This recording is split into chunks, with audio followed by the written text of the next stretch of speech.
I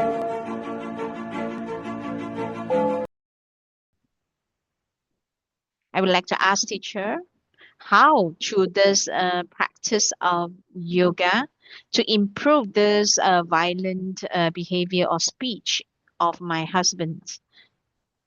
Maybe let me invite Teacher Carol to answer first. First of all, thank you for this question. I'm not so sure whether this student has practiced yoga before,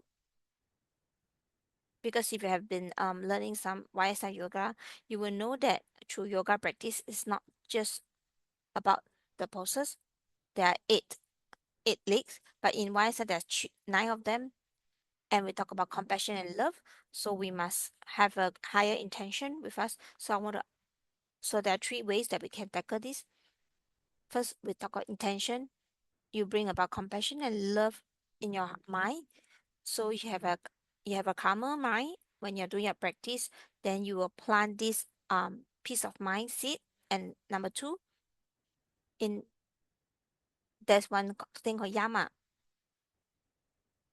It's practice. Yama means practice. That means we lead the ethical life. One of the most important thing is not to hurt other people. Asihai means not to hurt other people, not to hurt.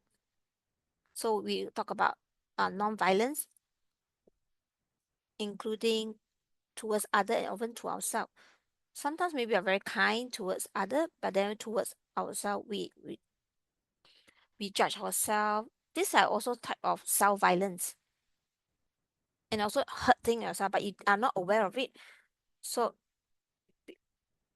not just the poses, we also in our mind, we also must be kind and accommodating. So we also don't speak harsh speech. Just now we talk about speech, right? So we don't speak harsh speech. This is also extremely important. And then, like for example, don't stay late, don't overeat. All these are good. Be aware of good, and be kind to yourself. Or maybe just now when we are doing our practices, sometimes I realize students are very grasping a lot, like focusing a lot too much on the poses. And when you focus too much on the poses, you may hurt yourself and then injure yourself. So this is also a form of exerting violence on yourself. So in the practice of yoga, yama means that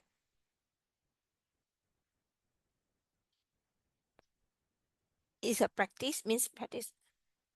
And then the whole set of I talk about the speech is at the throat chakra. So if you want to see your partner and to speak gentle speech, you can also do throat chakra, because it comes from our seats opening up. So I don't know whether this student had heard about the pen thing, or understand about the emptiness, or understand about the seats. So it's coming from our mind. So we can purify our speech. And this part in Niguma level 2, this is like an addiction. Maybe kind speech, because through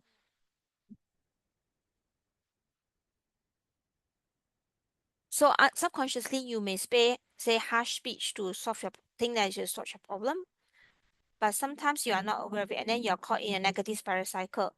And then through yoga practice, including what we learned today, so we can actually release the chakra here. And then for heart chakra, it's about compassion. So in the heart chakra, is focused on the compassion and love.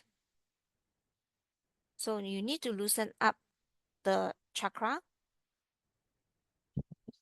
So in the start, you may not see the result immediately, but by practicing correctly and consistently and tirelessly, you will start to see your world start to change. And then from the third eye chakra, you will be able to see it when it open up. You will see your outer world, because it's projected out from here. So it's all coming from what you want inside, and to see what you want to see. This is what I had. This is my understanding based on what I learned. And then see teacher Mimi have anything to add on. Wow, I think that teacher Carol is awesome. She also covered the actions and speech, and has described in detail, especially talk about in our poses when we grasp on it too much. So I have nothing else to add on. Maybe just want to share how I felt. Number one, I want to emphasize what teacher Carol has mentioned. When we're doing the pose, today we can't do it, but then we see the people beside us can do it better, or teacher looks doing the pose very good. Then we force ourselves to go into do the pose. So at that split moment, we already planted this violent seed. It's true because seeds multiply. Make that unconscious action or overly demanding on yourself will plant the seed. So I'm not too sure whether the student who asked this question, are you here? I want to understand is if you know about the seed system or you understand the law of seed, this is important because seeds multiply. And just now teacher Carol has mentioned, so our external world is projected out from our seeds. So first of all, we must really understand the person facing the action from that person is created by us. If you can understand this, then next we'll talk about through yoga practice that what teacher Carol has mentioned, yama. Yama means our first leg, which is self-control. Let me share my own personal experience. Let me ask, when when do we need to start our yoga practice? This is extremely important because if you think that yoga practice is from the sun salutation, then there's a misconception here. Because in the past, I also felt I think the same. Oh, yoga practice just like that, from the poses, sun salutation, Until recently, I have uh, learned about the yoga wisdom.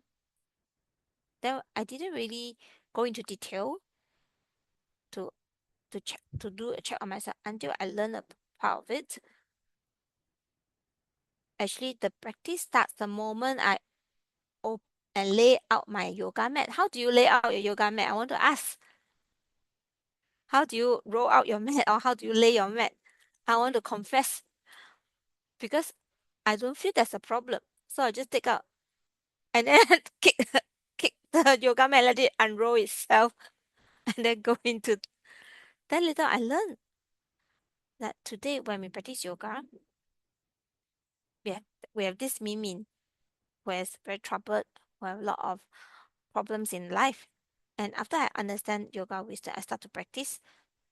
Then I want to, through the practice of my yoga, to see a higher version of me. I'm sure all of you want to see a higher version of yourself, right? A purer person, purer self, right? Which means this yoga mat, this piece of yoga, how it treat this yoga mat. I've learned that if today I want to see a higher version of myself on this yoga mat, and this space is a sacred space, correct? Then, so if I use my leg to kick it gently and unroll my mat, especially when you're in a hurry, right? You just roll out your mat. So I need to confess. So at that moment, when I understand this, even I've learned yoga for so long. What I want to say that sometimes I believe of you who are here, you guys are kind people, and you are follow yama and don't hurt others. But sometimes at small, very subtle areas and unconsciously and plant all these maybe some violent actions or so the moment when I understand this, wow, this is my sacred space and divine space because you want to see a higher version of yourself. So how you need to treat this space. So from the moment I know about it, I understand this point. Now when I lay out my yoga, I do it very gently and with awareness and slowly lay it out and not just so this is my personal experience. This is what I feel. Even I've been learning this for so long, but sometimes subconsciously or unconsciously, we may plant some violent acts that we didn't know. So you must keep practicing it. So from then onwards, I know that practicing yoga is the moment you how you start from how you lay your yoga mat. I'm not sure whether will this help you. Gao Gao Gao Gao also mentioned she also used her legs to kick it. It's okay. All right.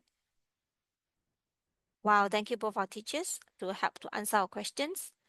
So for so I hope hope the teachers have answered your question. If you have further question, please type your question in the chat box. So next, our next question, teacher, why why why we did when but why when we did not practice yoga every day, but do it on alternate days, then we still feel like I will feel my spine not comfortable. Let me start first. During pandemic, I indeed practice yoga every day. Then after a period of time, you will your body, your mind, your state of mind, you will feel different when you never practice yoga. So just now, when teacher Carol is leading us, she already mentioned she shortened the time. She said when you did not practice and then you just practice one set outside, you go and check. So by practicing every day is important. But I have to confess, so now no more pandemic and work gets busier. I have also maintained like 5 days a week. At least must have 4 to 5 days of practice a week because we have this good feeling after practicing it regularly. This is before and now. So what happened in the middle? I did become lazy also. I can stop. I can have one whole week not doing any practice. I do have such situation. But your body will tell you something. Your body will tell you something. Including what Gershon Michael also encouraged us. You can rest for one day. Uh, so once you must have at least 6 days of practice a week and then have one day of rest. So to let your body cultivate this habit.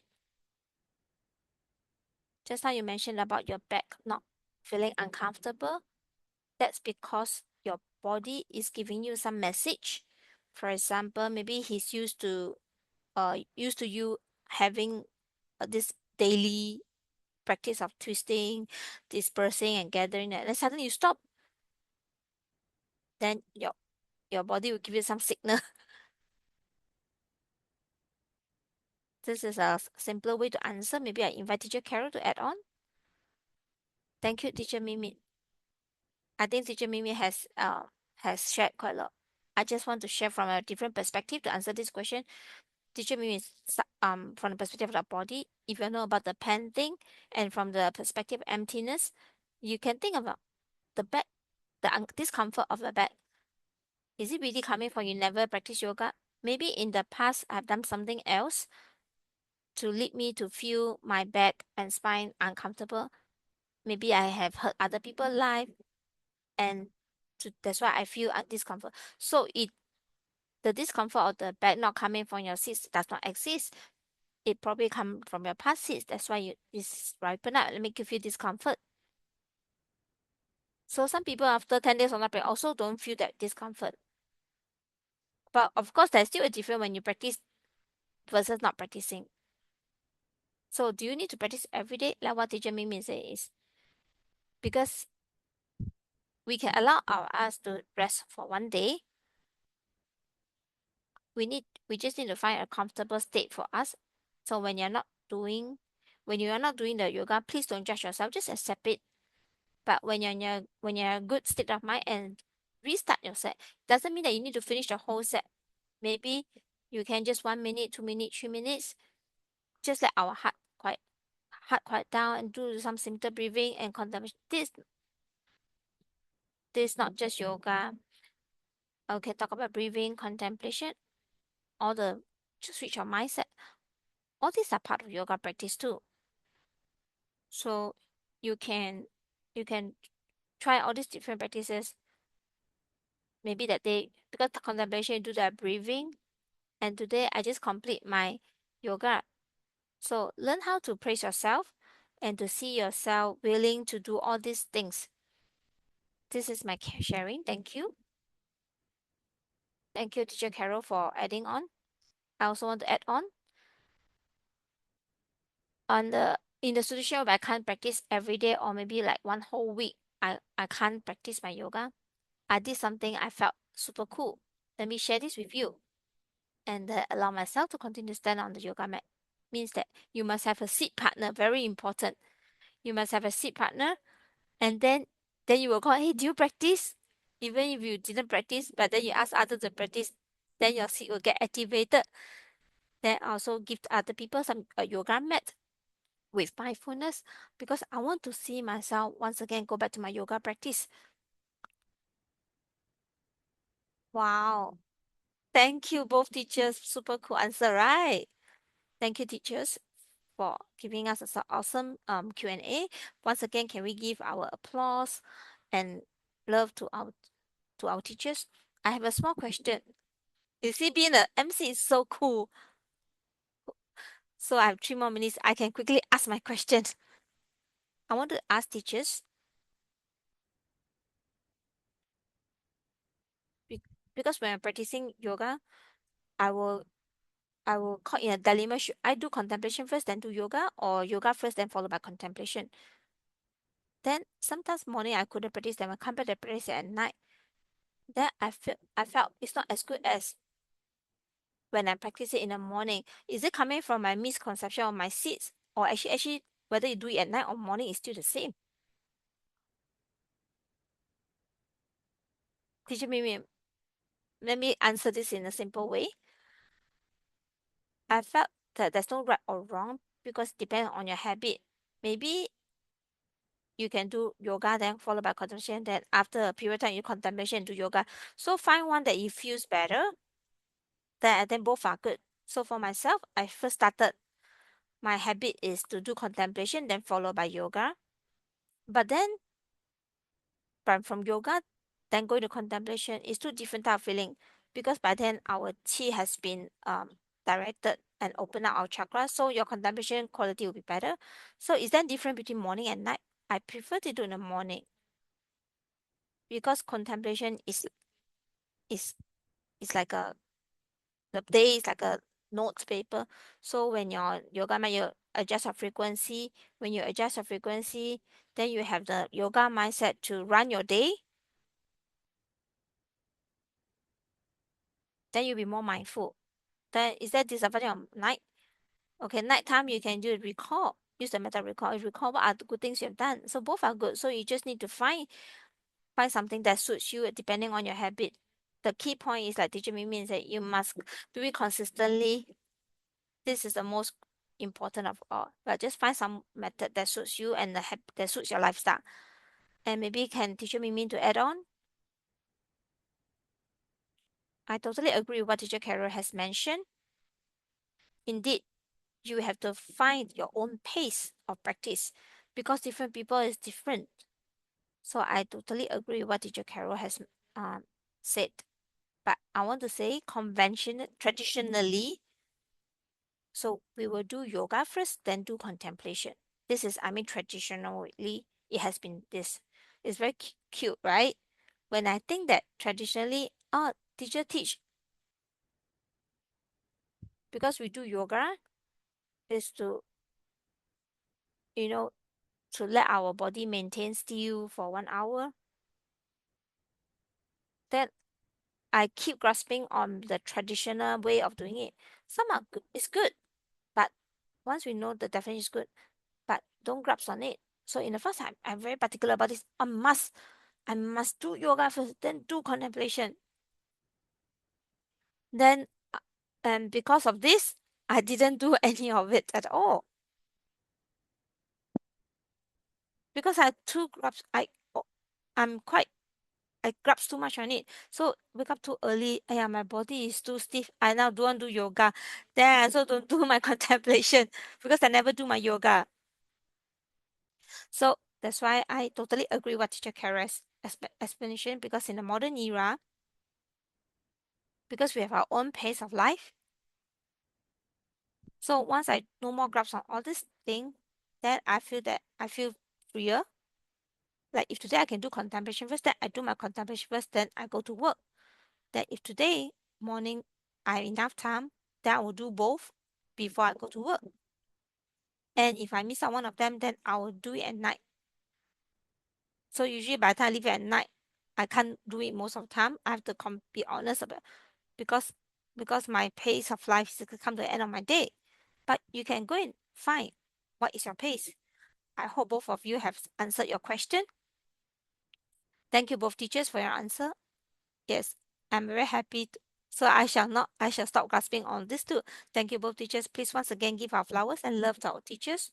And then also thank you to everyone live on the live streaming. And please pardon me if I didn't interact much with you. So next, we're going to have a rest. So let's invite our teachers to have a short rest. Thank you.